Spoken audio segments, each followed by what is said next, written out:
Hello दोस्तों, welcome back to my channel. Hope you all guys are very fine, doing very well. पीछे सुन रहे हैं घंटी कासर, ये सब शंख सब कुछ बज रहा है। एक्चुअली आज है गंगा दशहरा, और गंगा दशहरा का कहानी तो आप लोगों को मैं बताऊंगी ज़रूर। क्यों मनाया जाता है, कब मनाया जाता है। माँ गंगा आज के दिन ही धरती पे आए हैं हम लोगों को जीवन दान देने के लिए, हम लोगों को पुण्य दान देने के लिए, ताकि हम पुण्य कर सके। तो चलिए कहानी को जानते हैं, बने रहिए।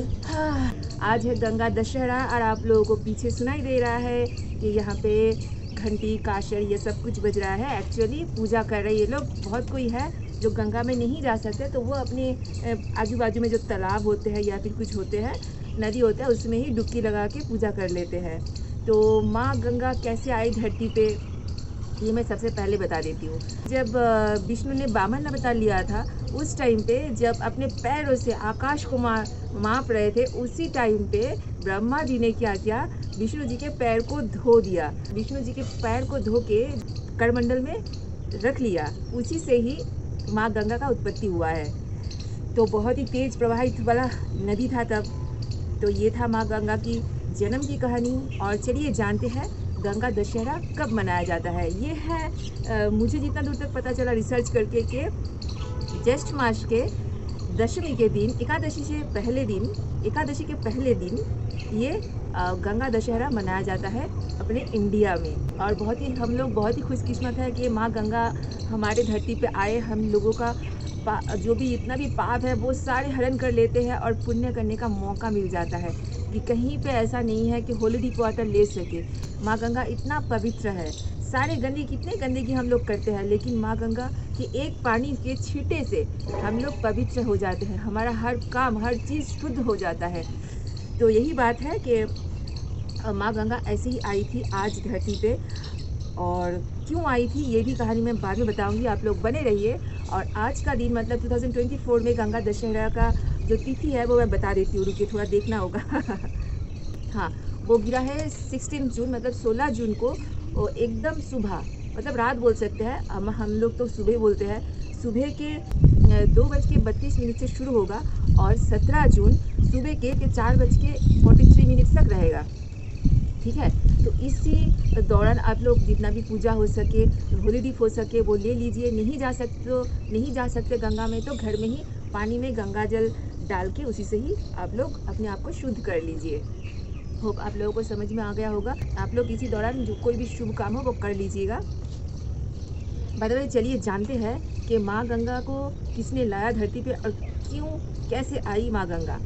ठीक है, बहुत पौराणिक कथा है। हिंदू धर्म के अनुसार ये जाना जाता है कि सागर नाम का कोई राजा था, उनका 60,000 पुत्र था।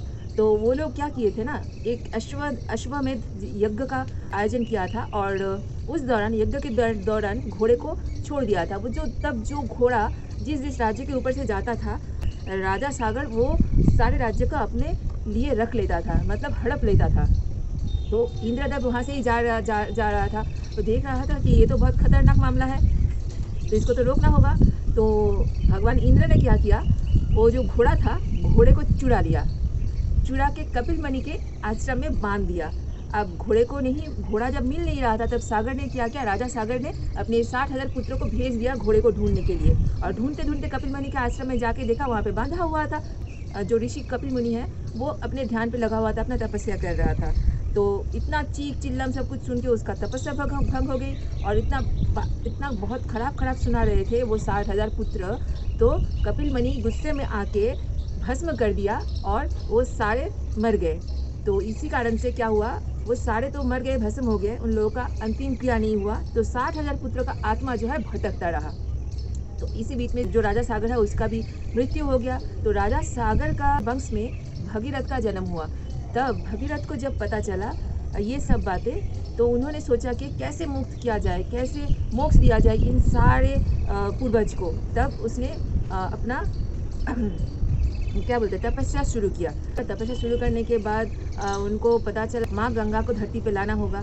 फिर ब्रह्मा जी के पास गए भगीरथ, तो बताया कि माँ गंगा को आपको धरती पे लाना होगा। अगर धरती पे लाएंगे तभी आपका जो पूर्वज है वो सारे मुक्त हो जाएंगे। लेकिन माँ गंगा तो इस मृत्यु लोक में आना नहीं चाहते थे। जब माँ गंगा बोली कि हम इस मृत्यु लोक में नहीं जाएंगे, अगर आएंगे इस मृत्यु लोक में तो बहुत तेजी से आएंगे। ये बात सुन के तो सबको डर गए।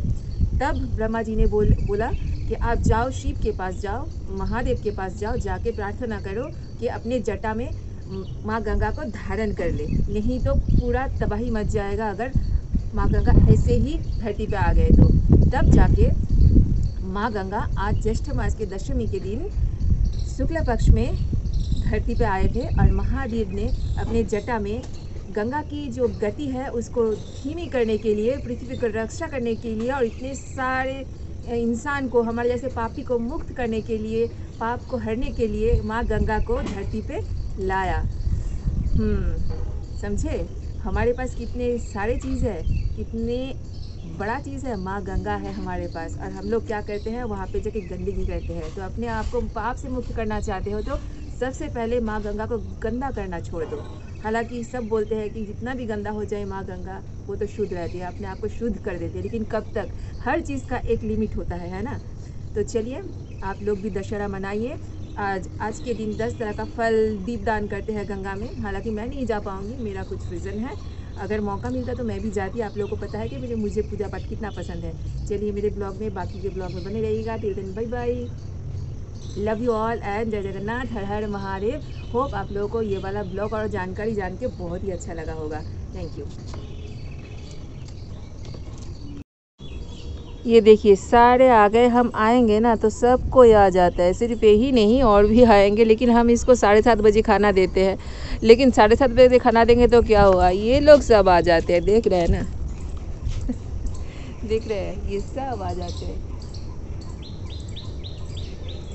I love them, I love nature.